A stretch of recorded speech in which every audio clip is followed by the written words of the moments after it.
Welcome to the TikTok influencers you really should know about, the podcast dedicated to showcasing the remarkable individuals on TikTok who are making a genuine impact beyond just their good looks and celebrity status. From advocates for social justice to comedians who brighten our days, this podcast celebrates the diverse talents that make TikTok a vibrant community. Tune in to discover the influencers you may not have heard of yet, but you definitely should know about.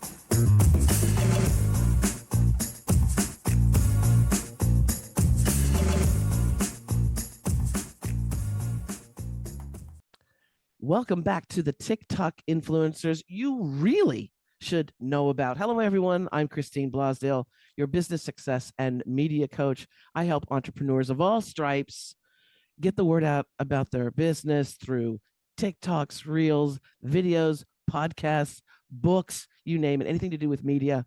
I'm your person. And today I am just so excited. I'm a little fangirl of this person.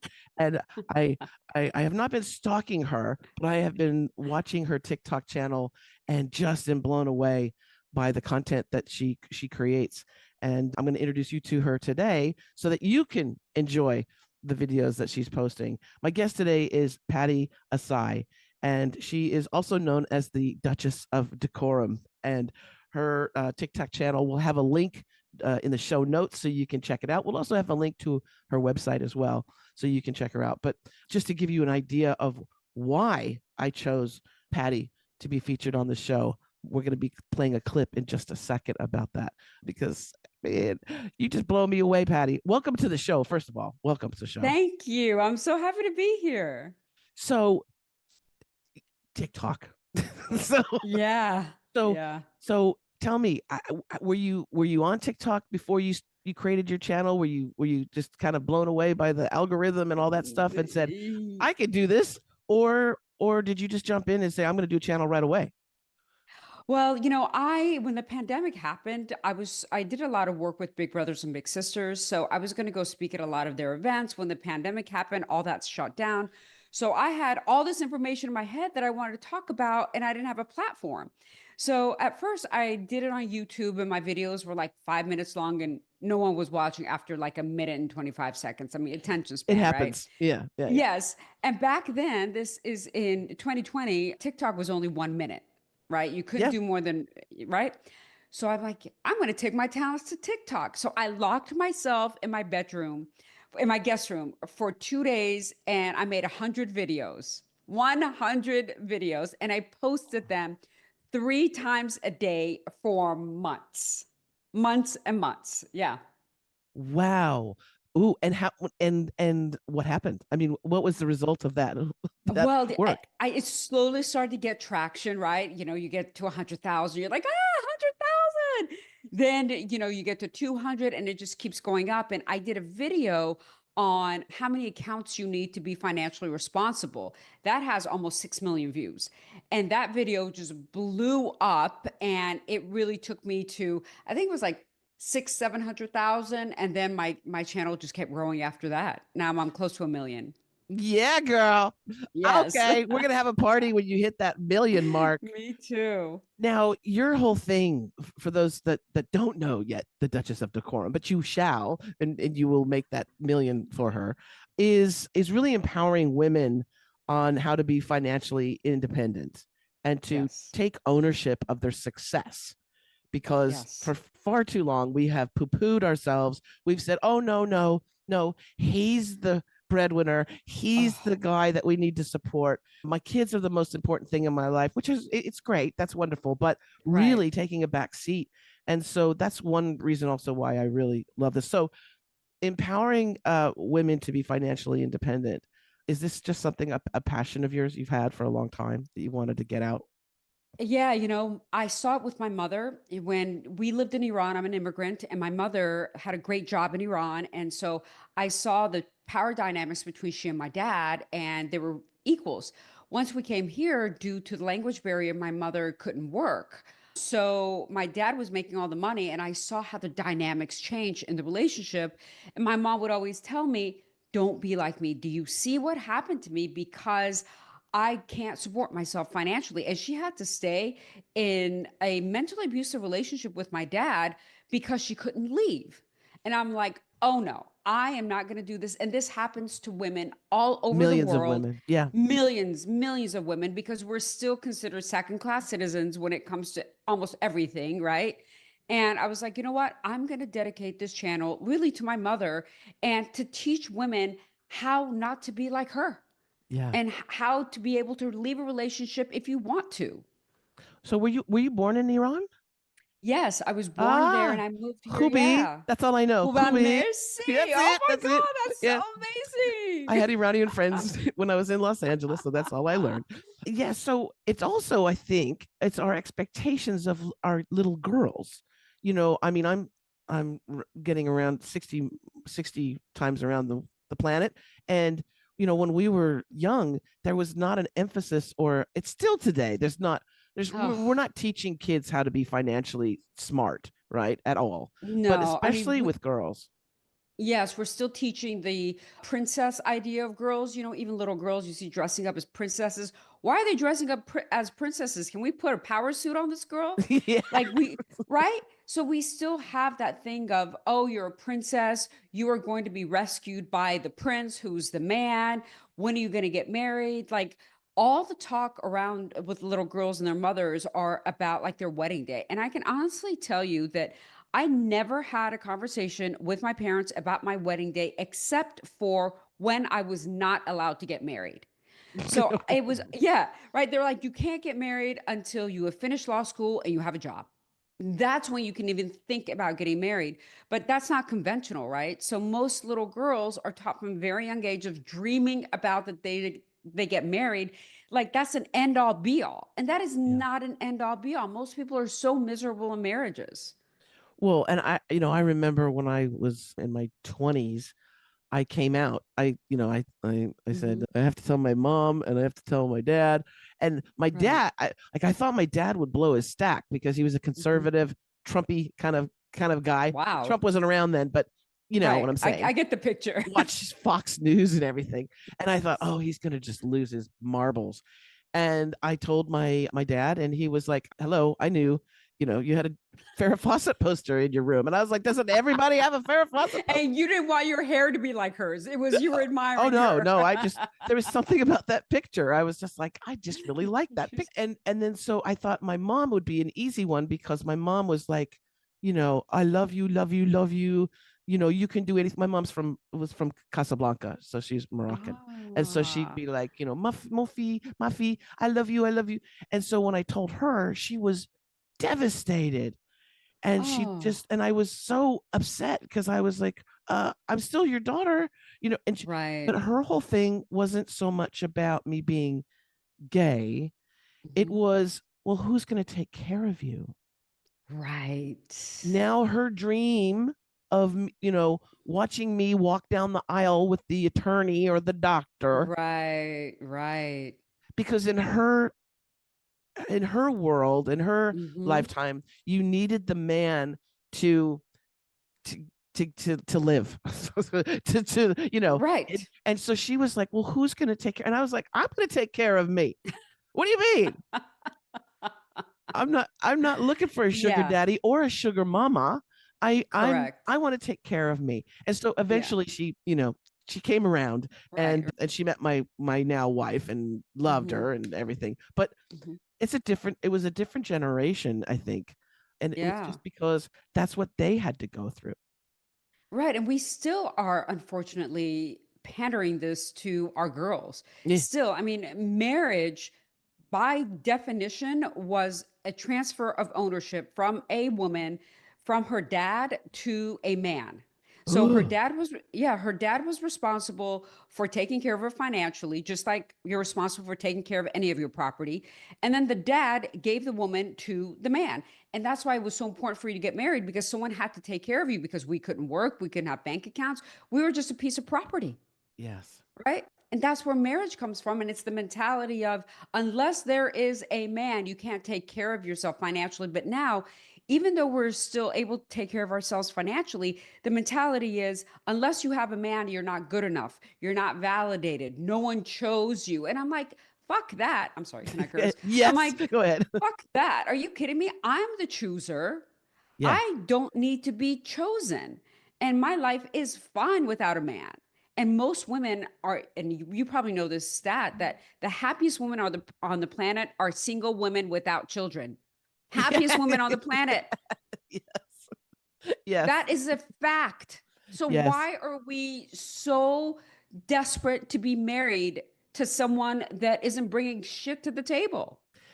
And also look at how many through generations, right? And even up Hmm. to today, but like how many women have suffered through abusive relationships, horrific Yes. relationships for their entire life. I mean, Yes. and then if there's children involved, it's like, well, I can't leave because of the kids.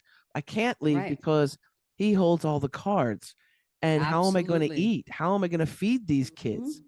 And Right. that is such a tragedy, and it's of course it's global. Hmm. In it so your mission is to empower women to take back their power, and Yes. and to become more, not just financially, but spiritually, mentally, independent as well. Absolutely. Yes. Just be wholly independent. That, I don't want women to buy into the bullshit that we need a man to be happy. And when we get rid of that nonsense in our heads, everything falls into place. I promise you. Your work will fall into place, your friendships will fall into place because you're not constantly looking for a man to complete you. And your one of your mantras is also to get rid of those broke ass dusty dudes. Dusty dudes. So talk about Yes. the broke ass dusty dude, and we'll Oh play my we'll God, play a Christine. clip Yeah. to for an example of that. But go ahead. Yeah, these men are out here. They're just so broke and wanting women to support them. And I dated a broke, dusty dude. I went into debt, $30,000 worth of debt because I let this broke, dusty dude come live with me. I paid for everything. I paid for our vacations while he was trying to get into the industry. And I live in LA, so Yeah, I know. get into the industry. And one day I turned around, I come home from work, I have like 7 bags of groceries on my arm, and this jerk is on the sofa eating Cheetos. I'm like, are you fucking kidding me? I mean, what are we doing here? Am I so desperate for a man that I'm willing to put up with this bullshit? And I was like, yeah, these dusty broke dudes, no, I'm allergic to them. I love it. It's instead of trying to get into the industry, how about if you get a job? Right. Right. Get a damn work at Starbucks, Work. right? I know. Do something. I Do something to earn some income. Yeah, yeah. Like, come on. But he had money for the gym, but he didn't Oh have money for yeah. anything He had money for else. those Cheetos. Right, right. No, I bought those. Oh, you did. Okay, okay. Well, let's play a clip if we can. This Okay. this particular one is, now I don't want to traumatize you to take you down memory lane. Oh, let's This do is it. about the museum broke ass dusty dude. Oh, yes, that guy. You remember him? Oh, how do I forget? Yes. Okay. All right. Today, I'm going to tell you the story about how I was set up with this broke ass dusty dude and what he did to me. So, one of my friends who is a true professional, very, very successful, said that he wants to set me up with one of his friends. And this guy is a professor at a very prestigious university. So, I'm like, okay, he's got to be smart, he's successful. All right, let's do it. So, he sets me up with the guy, and the guy calls me, and we have a great conversation. We really, really hit it off. And he's like, hey, you want to go out on a date? I'm like, sure. So we plan to go out on a date, and he plans for us to meet at the museum. I'm like, the museum? Awesome. I'm so in. I mean, this guy seems cultured. So we go to the museum, and to be honest, at first glance, he was very heavy set. And I typically don't go for that kind because health is very important to me and fitness is very important to me. But after I got to know him, he was just so smart. He knew about art, he knew about culture. So I'm like, you know what? Who cares? He's got so many other things that he brings to the table. That's fine. I'm still in. So after the museum, he says, hey, you want to go grab something to eat? I'm like, sure. So the rule is that whoever asks you to go out, they should pay. It's not about being the man or the woman. It's about who asks, and whoever asks should always pay. So we go to this Italian restaurant, and it wasn't a very fancy Italian restaurant, but it was pretty mid-range. And I don't drink. I never have. But this dude proceeded to order 3 glasses of wine.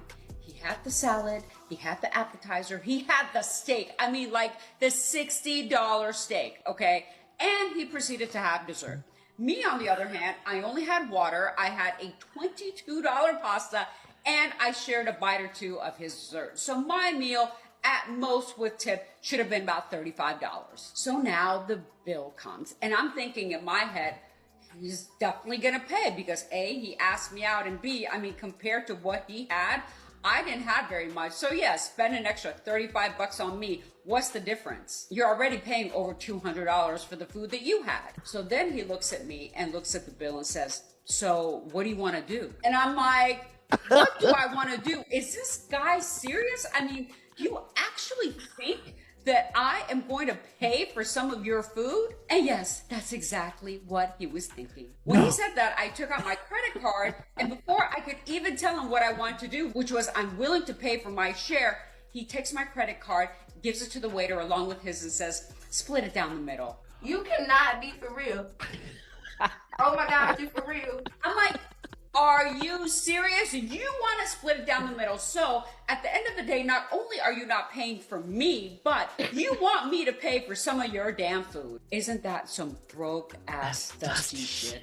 So when the waiter came back with the bill, I signed it and I got out of there as fast as I could. So the next day he calls me, he's like, I had such a great time. You want to go out again? I'm like, hell no, I don't want to go out again. I'm like, you invited me to dinner. Not only did you not pay, but you expected me to pay for some of your food. That is absolutely ridiculous. You are nothing but a broke ass dusty dude, and I don't date broke dudes. And what's sad is he had plenty of money, right? But being broke is not about how much money you have. It's about your mentality. And you ladies need to spot this broke dude mentality right away and don't waste your time on these fools. Today, I'm going to tell you how I was set up. Oh, that was good. That happened. The audacity. Right? I mean, but I love that I do love that you said, being broke is an attitude. It's a mentality, right? Because he had plenty of money, obviously. But I'm also thinking, damn, he put down 3 wines. 3 wines. What was he? Dinner. I'm like, what are you doing, dude? And then you want to hear the funniest part that I didn't say in the video? So we were sitting he was sitting on the booth side. I was sitting in the chair side, and the booth was one long booth, and we were sitting in the corner, and he was so heavy, it broke. No. The booth, yes, I swear to God, I went like that. Like, I was just like, this state just keeps getting worse by the second. Yeah. Well, and the fact that he like followed it up with a call and said, hey, I'd like, you know what? I'll tell you something. I would love to have a lot of dates where the person pays for my meal. Exactly. That's why he's got so much money. Right. And he was shocked that I said I didn't want to go out anymore.